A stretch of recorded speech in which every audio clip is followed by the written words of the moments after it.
So we are closing in on the end of Genesis. We're going to finish up the Joseph story today, and then we'll do a big old Genesis review next week. It's going to be awesome.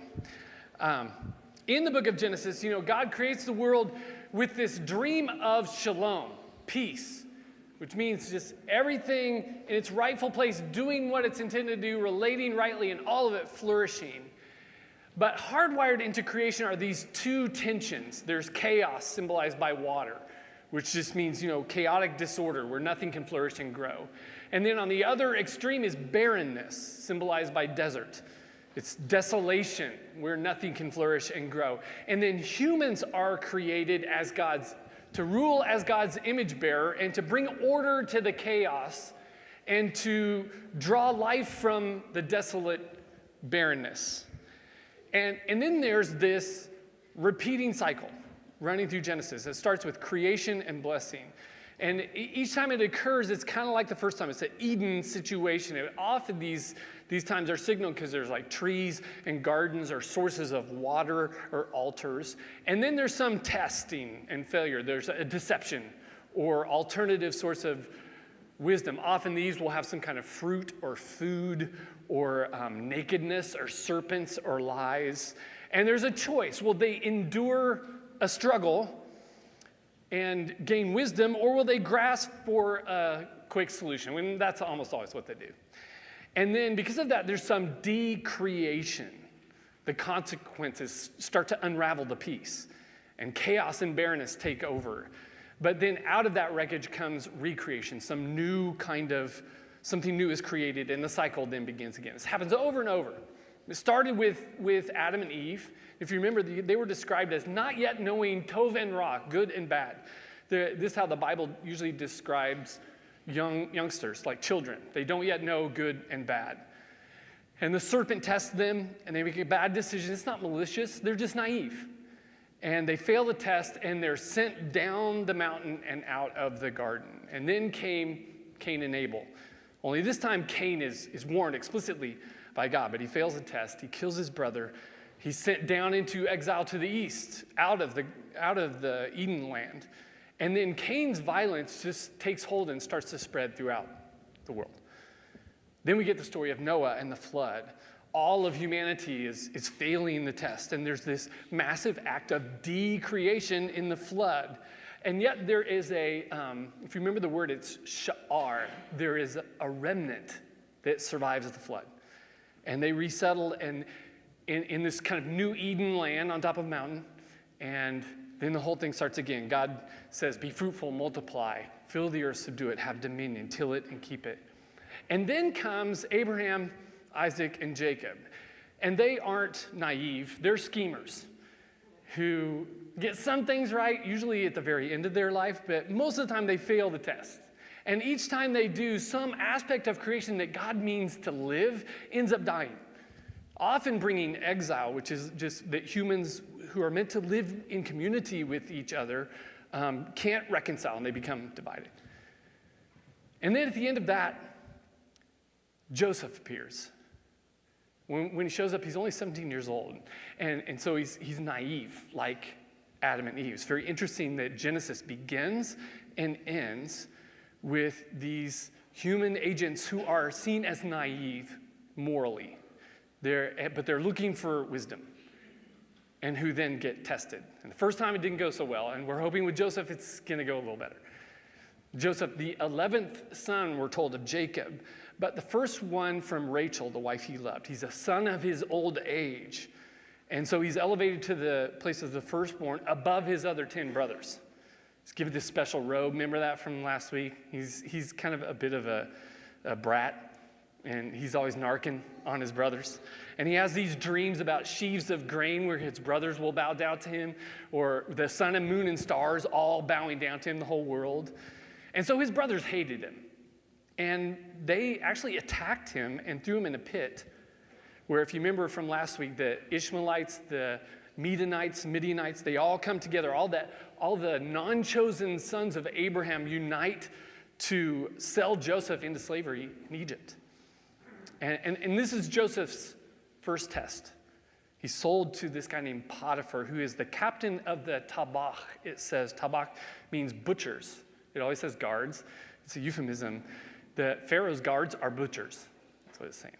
And we're told that the Lord was with Joseph so that he prospered. So God is with him. And Potiphar notices. And he kept promoting Joseph up and up until he's in charge of the whole household. So Joseph already, he's different from his fathers here in this respect. He's passing the test. He's not just growing more shrewd. He's growing wise through his struggles, acting with integrity and in service to others. And everything he does seems to kind of flourish, even though he's still down in bondage. And we're actually given this strange detail. At the end of verse 6 of chapter 39, it says, Joseph was beautiful of form and beautiful of sight. It's like, why they got to objectify poor Joseph here? Like, why do we really need to know he's all hunky and cute? But the scholars say there's a connection right here between Joseph and the tree of the knowledge of good and evil. Remember, it was desirable to the eyes and good for eating. So Joseph is the beautiful tree, desirable to the eyes of Potiphar's wife, a temptation to her. And this makes him much like his mother Rachel, who they use the same language to describe her. She was beautiful of form and beautiful of sight and was a temptation to Jacob that Laban, her father, exploited. And just like his grandmother Sarah, who was beautiful to look at and good to see, and a temptation to Abraham, who ended up exploiting her beauty. So this will be a second test for Joseph. Will he exploit this situation, his beauty, or will he navigate it faithfully? And we're told the wife of his master lifted her eyes toward Joseph, and she said, "Lie with me." And he refused. And he said to the wife of his master, "Behold, my master does not know with me what is in the house," like what's happening here. "And everything that is his, he has given into my hand. There is no one greater in the house than me, and he has not withheld anything from me except you, because you are his wife. And how could I do this great evil and sin against God?" And it came about as she spoke to Joseph day after day, he did not listen to her, it says. Lie next to her, be with her. So Joseph he's passing the test. He refused to exploit his beauty, get a little action, get ahead. And saying, what he says is actually, how could I offend God by offending my master? Which is actually quite important insight for one of the characters in this story we've been reading. Like Joseph has put it together that to mistreat one who bears the image of God is to sin against God. It's the same thing. In fact, the primary way people sin against God in the book of Genesis is to mistreat one of their neighbors. It's the primary way all of us sin.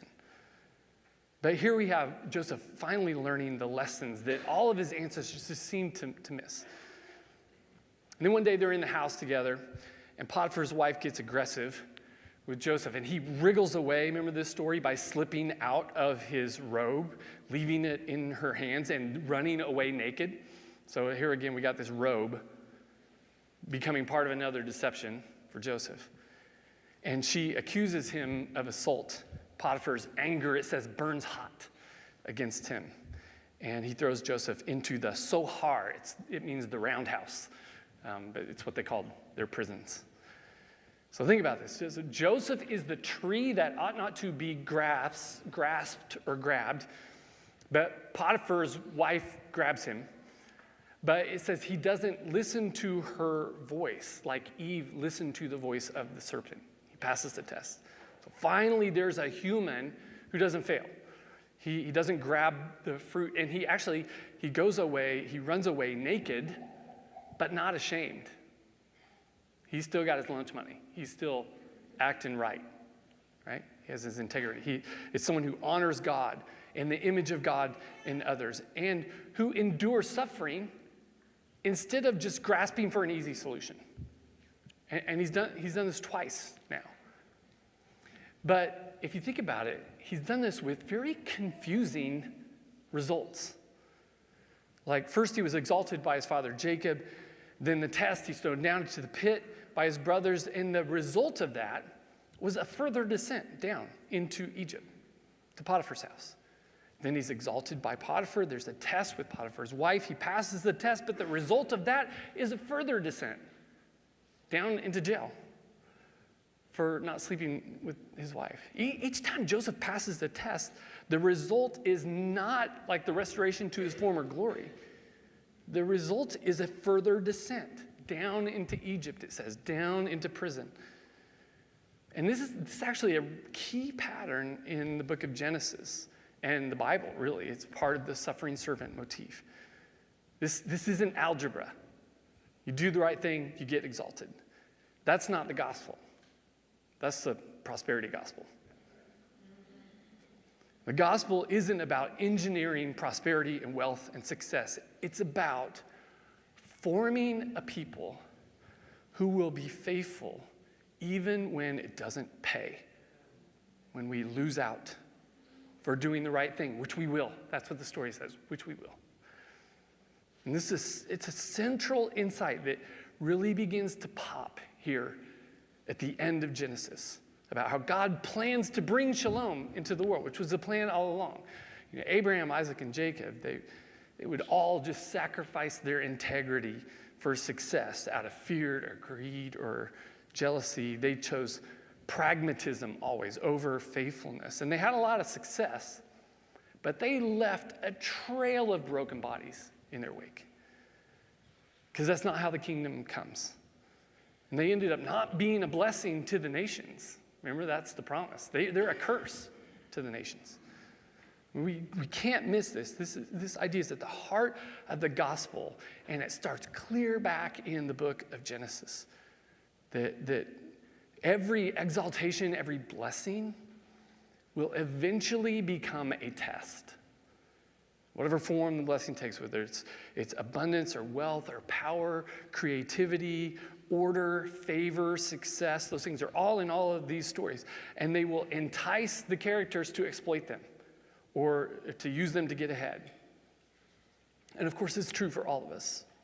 Our blessing will always become a test. Our greatest gifts and talents always become a temptation. Will we exploit them, grasp them, worship and flaunt them, or will we pour them out in service to others? Especially when it's not easy. And it's not, because as Joseph's story says, passing the test often means further descent. It means laying down our lives in humility and service to others and living with integrity and faithfulness, just trusting that God will lift us up in due time. And so this pattern really does undercut things like the prosperity gospel and much of really American Christianity. The gospel question isn't, how can I be a success and get what I want out of life? The gospel question is, will we be faithful when it doesn't pay us? And faithfulness means further descent, as it did for Joseph, as it did for Jesus. Some personal loss, missing out on something we desire, just trusting that something new and better will be born from all the little small deaths we die to self and other. But in the story, we're told, even here, the Lord was with Joseph, and he extended chesed, loyal love to him, and gave him favor in the eyes of the captain of the roundhouse. And the captain of the roundhouse gave into the hand of Joseph all the prisoners who were in the roundhouse and everything they were doing there, Joseph, was doing. And the captain of the roundhouse did not see anything in his hand, inasmuch as Yahweh was with him, with Joseph, and whatever he was doing, Yahweh made it successful. So first, the captain of the guard gave everything in his hand to Joseph, and now the captain of the prison gives everything in his hand to Joseph. He puts a prisoner in charge of the jail. Like, there are jokes about this situation. That's how trustworthy he was. And the captain, it says, doesn't even know what's in his hand. He doesn't know what's going on. He just leaves it to Joseph because then it's good. Then one day, two more captains show up. The captain of the drink and the captain of the bakers. Of the two, I would choose captain of the drink, but that's just me. They're imprisoned. They made Pharaoh mad. They're thrown under Joseph's charge, and they tell Joseph about these two dreams they had that were troubling to them. They wonder what they could mean, and Joseph said, well, God can interpret dreams, and God is with Joseph, so they tell him their dreams. The captain of the drink dreamed of 3 vines with 3 clusters of grapes, and he plucked them and squeezed them into a cup and gave that cup to the Pharaoh. That's his dream. And Joseph says, well, the 3 vines are 3 days, and this means in 3 days the Pharaoh will lift up your head, lift up your face, and you'll be restored. You'll be filling his cup with wine once again. And then Joseph says, so remember me when you come into your kingdom. Like, don't forget me. Treat me with chesed, with loyal love. Tell Pharaoh I was stolen from my home and I deserve to be here in the pit. And the captain of the bakers, he hears this. So he's like, ooh, this is good. I'll tell you my dream. He dreamed of 3 baskets of bread resting on his head, and the birds were coming to eat the bread. And Joseph said, well, the 3 baskets are 3 days. And he's like, yes, this is going to be good. In 3 days, he says, Pharaoh will lift up your head from off of your body. And you'll hang on a tree, and the birds will eat your flesh. This was not the interpretation he was hoping for. And 3 days later, it all happened, just as he had said. But then we're told the captain of the cupbearers, did not remember Joseph, and he forgot him. And then it gives the detail. Joseph is stuck in prison for 2 more years. I mean, this is the low point for Joseph. Until one day, Pharaoh starts having dreams. It's kind of weird how dreams were there at the very beginning of Joseph's life that start his descent. Dreams, the 2 dreams in prison mark the low point, and then it's dreams that begin the ascent. One dream's about the 7 good cows being eaten by 7 bad cows. The other 7 good sheaves being swallowed by 7 bad sheaves. And Pharaoh's disturbed by this. He can't figure out what it means until finally the captain of the drink remembers, oh, there was this guy, Joseph, in jail. He can interpret dreams. And he told Pharaoh, they brought Joseph up out of the pit, had him shaved, gave him new clothes, and Joseph came to interpret his dreams. And he said, this is what it means. There'll be 7 years of abundance, followed by 7 years of famine. They're so bad, it'll be like the 7 years of abundance didn't even happen. It will ravage your land, and there will be great suffering. And so he said, this is his advice. Pharaoh should look for a man both discreet and wise to put in charge of the land of Egypt. Appoint supervisors over the land to receive a 20% tax on the produce of the land of Egypt during the 7 years of abundance. Set aside grain under the supervision of Pharaoh to be used for food in the cities, and they should store it. This will be the land's food supply for the 7 years of famine, so that the land will not perish as a result of the famine. And then Pharaoh says, where can we find a man such as this in whom there is the Ruach Elohim? If you remember that word, Ruach Elohim means breath of God, spirit of God. We have not seen this word, Ruach Elohim, since Genesis 1 and 2, where God breathes the Ruach Elohim into the lungs of the people he formed of the dirt, and they become living beings. So it's back again with Joseph. And this is God's hope always for human beings, that they would breathe the breath of God and rule as God's image-bearing creatures. And finally, at the end of Genesis with Joseph, we have someone filled with the Ruach Elohim, the breath of God, who's ready to rule with integrity and faithfulness. And so Pharaoh says, there's no one so discerning and wise as you. You shall be in charge of my palace, and all my people are to submit to your orders. Only with respect to the throne will I be greater than you. I hereby put you in charge of the whole land of Egypt. And then Pharaoh took his signet ring from his finger and put it on Joseph's finger, dressed him in robes of fine linen. So here's Joseph in the robes again. And put a gold chain around his neck. He had him ride in a chariot as a second in command, and the people shouted before him, bow the knee. and thus he put him in charge of the whole land of Egypt. Did you catch what just happened? Joseph's second dream just came true. The whole world will bow down to Joseph when he rides by. It's kind of stunning. And then he gets to work. 7 years of plenty, gathers grain.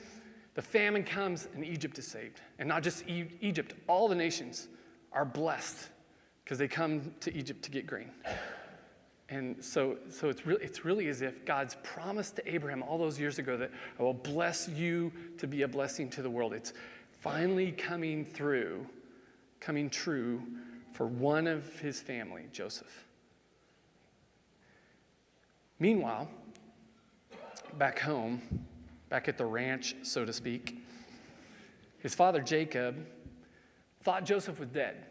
And so he replaced him with Rachel's next oldest son, Benjamin. Ben means son. Jamin means right hand. So he's the new son at Jacob's right hand. And when the famine comes, it hits hard. And their family's huge now. All his sons have wives and kids. It's a lot of mouths to feed. And so Jacob calls them all together and says, I've heard there's grain in Egypt. So go down there and buy grain for us from there so that we can live and not die. And the 10 brothers of Joseph went down to buy grain in Egypt. But Benjamin, the brother of Joseph, he did not send with his brothers because he said, so that disaster won't happen to him. So this is the same brothers who threw Joseph in the pit. They're now going down to Egypt to buy grain, except Benjamin, because he's like, fool me once, shame on you. And the brothers arrive in Egypt. They get in line with everybody else buying grain to get to the front, and there's their brother Joseph, dispensing grain, sitting at the head of all of Egypt. And it says when Joseph's brothers arrived, they bowed down to them with their faces to the ground. So this is his first dream coming true. They're bowing down to him. And it says Joseph saw his brothers, and he recognized them, and he made himself unrecognizable to them. And he spoke to them harsh things and said to them, from where have you come? And they said, from the land of Canaan to buy food. And Joseph recognized his brothers, but they did not recognize him. And Joseph remembered the dreams which he had dreamed about them. And he said to them, you are spies, come to look upon the nakedness of the land. And they said to him, no, my master, your servants have come to buy food. We are all the sons of one man. They look like a little band of bandits or something, spies. We are upright. Your servants are not spies. And then Joseph he kept at it. He just accused them once again. And so they sort of spill their guts. They tell the whole story. We're 12 sons of a father back in Canaan. 10 of us are here. Our youngest, Benjamin, he is back with our fathers. And there was another brother, but he is no more, they say. I mean, the irony is palpable. They're telling Joseph about Joseph. They say, we're honest men. And Joseph had to be going, really? Are we going to say we're honest men? We're just here to buy grain, so our wives and children, our father, don't starve. And Joseph said, I don't believe you. You're spies. And he threw them into prison for 3 days. And in the meantime, he concocts a little plan. He creates a scenario that's going to sort of mimic the time they threw him in the pit. So this is a test.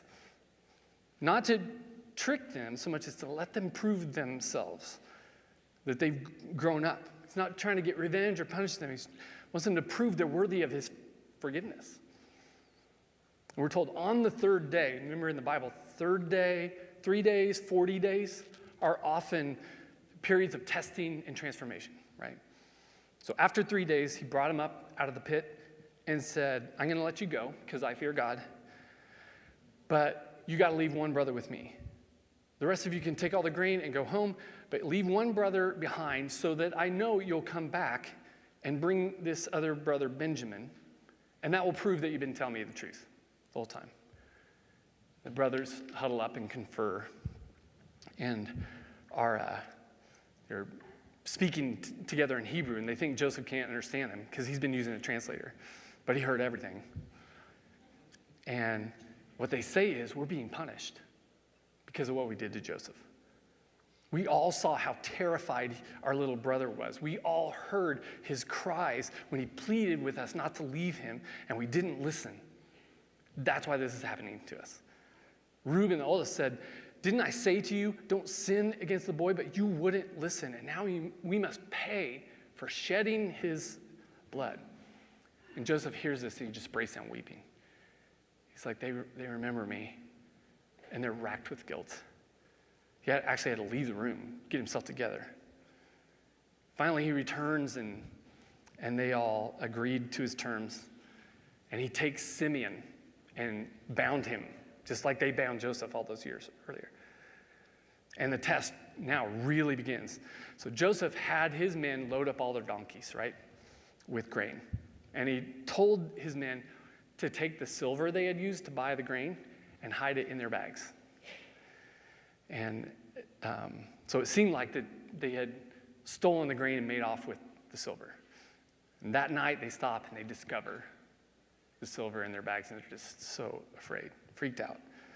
He's creating this similar situation where they're heading home to Jacob with plenty of food and money, just like after they lost Joseph, but they have abandoned one of their brothers. Same situation. And part of the test was, what are they going to tell Jacob? Will they lie to him again and say Simeon died on the way or some animal got him? But this time, they tell the truth. They tell Jacob everything about the misunderstanding, the demand to bring back Benjamin, about the silver. Jacob is despondent. He's like, I lost Joseph. Now I've lost Simeon. There's no way I'm letting you take Benjamin back there. But then the grain ran out. And he's like, calls him and says, almost like he forgot what's happening, go down and get some food. And they're like, we can't. The man was clear. No Benjamin, no grain. We have to take Benjamin to release Simeon and buy grain. Jacob says, no way. I'm not going to do it. And then something completely unexpected happens in the story. His brother Judah stepped in and swore an oath to his father Jacob, saying, I will offer my own life in the place of Benjamin if it comes to that. Leave him in my care. And part of why this is so surprising is actually Judah, he was the one who came up with the plan to sell Joseph when he was down in the pit. And so here Judah says, I promise to protect him. I'll trade my own life for Benjamin if it comes to that. And also, there's this parallel here too. So just as Abraham, remember when he had to give up, had risk losing Isaac, the son of his old age, and God provided a substitute with the ram. Now Jacob must risk losing Benjamin, and Judah has promised to be the substitute if something goes wrong. And so Jacob lets him go. They get to Egypt. Joseph sees them and Benjamin and breaks down crying. And this stuff has been hard on Joseph. He releases Simeon and he makes him this great big feast. But in the feast, it says they give Benjamin 5 times the amount of food that he gave the other guys. So he's giving them a coat of many colors, a robe of many colors. It's like unfair preference. But they just eat together. No sign of trouble. And Joseph sends them along with their grain, but again, they hide the silver in the grain, and he puts this special cup of divination in Benjamin's bag. So it'll look like he stole it, and he sends him away, and then sends his guys after him. Right outside of town, they stop them, and they say, we're missing this cup of divination. By the way, divination is the same word as serpent. So it's a test in Hebrew. It says, open your pack. Let's see who took it. Benjamin's bag spills open and out falls the cup. And so they arrest him, take him back to Joseph, the brothers follow. And Joseph says, well, the rest of you can go, but Benjamin has to stay as my slave. And at this point, I mean, this is the culmination of the test. They could throw Benjamin under the bus like they did Joseph. Just leave the favorite son behind. But Judah steps up. And he kneels down before Joseph. Judah, whose idea it was to sell Joseph, and who, by the way, has been horrible in the book of Genesis. I mean, god-awful. And Judah says, if you keep Benjamin, it will kill our father. He's already lost one son from this mother. If you do this again, it's curtains. So let me trade my life for Benjamin's life. Make me your slave and let him go back to my father. Just don't hurt him. I can't let this happen again. I've had enough guilt over the last time. And this is the moment. It's all Joseph could take. And he breaks down weeping and he says, it's me. I'm your brother, Joseph. And they finally recognize him. And they reunite and kiss and hug, and all of them weeping. And then he tells them, I don't want you to feel bad about what you've done. He says, Elohim sent me before you to set up for you a remnant, a sha'ar, that same word, in the land, and to keep alive a great escaped remnant. This is kind of one of the key words in our story because it's the same exact word that was used, remember, with Noah and his family, the sha'ar, the remnant who escaped the flood. So why does he connect those two stories right here? Well, if you think back to the beginning of Genesis, the world was created for peace, but it has these two tensions. There's chaos, symbolized by water, and there's barrenness, symbolized by desert. In the story of Noah, the world was threatened by chaos, the waters. Instead of ordering the world so everyone had enough, they chose violence and chaos. And in the flood, God sort of gives them over to the chaos that they've chosen. And the waters overtake the world. Well, in the story of Joseph, the whole world is threatened once again by this decreation event, only this time it's barrenness. A great famine. It's like the flood, only it's barrenness this time. It's overtaking the world. Instead of ordering the world so everyone has enough, the rich have been hoarding everything. I mean, they're in Egypt. They've organized the world like a pyramid. And in the famine, God sort of is ready to give them over to the barrenness. And so this is a flood story, the great famine. It corresponds to the flood. And instead of chaos and water, this time it's barrenness and desert or famine that threatens the world. Only this time, there's a suffering servant. Joseph, a human being who's passed the test, who's willing to suffer instead of scheming and deceiving to save his own skin. And so instead of perishing like in the flood, the world is saved. And not just a sha'ar, not just a remnant, but everyone. And so this is the moment that the world is finally blessed by Abraham's family. Joseph, in a sense, has become, whereas before he's the temptation tree of the knowledge of good and evil. In the end, Joseph's like the tree of life for all the nations. And not just Joseph, we got Judah, this brother who's been a scoundrel who offers his life for Benjamin. It's signaling that actually this is the power of a human being. And when they become human as human is meant to be, this just ripples out into the world. And it tells us that, especially with Judah, nobody is beyond the reach of redemption. In fact, our Messiah as Christians came from the line of Judah. How wild is that? This story of Joseph is really it's the culmination of all of Genesis.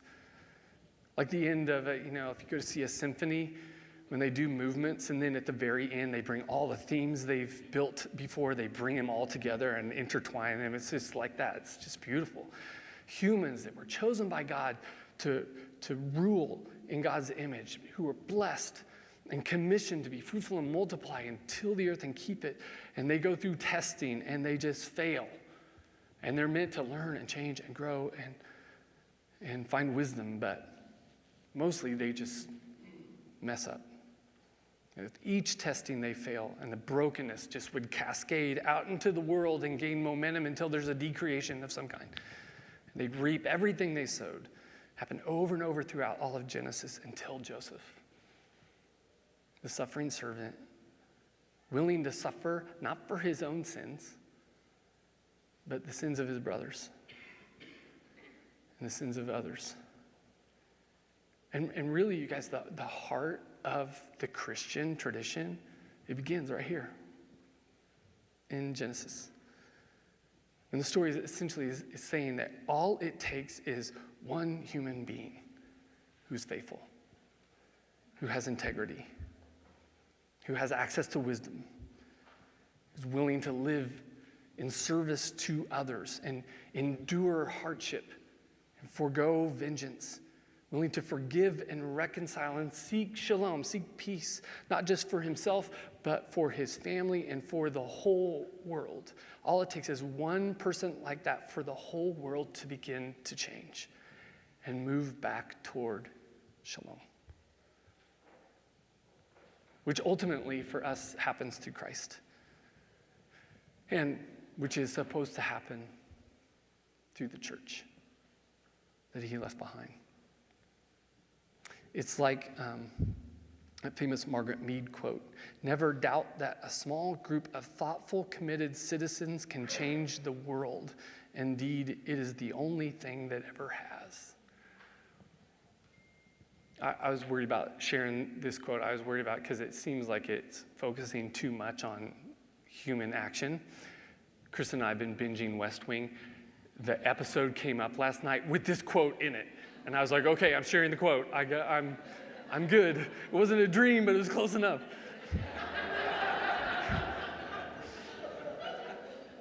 And of course, like it does seem like it's focused on humans, but God is focused on humans in Genesis. You can do it.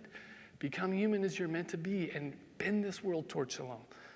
Because God's plan has always been to lead the world toward shalom through a bunch of faithful people filled with the Ruach, Elohim, the breath of God, who are willing to lay down their lives for each other and for the life of the world, to live in service to one another, to endure hardship and forego vengeance, to forgive and reconcile and seek peace for everyone. This is how the kingdom comes.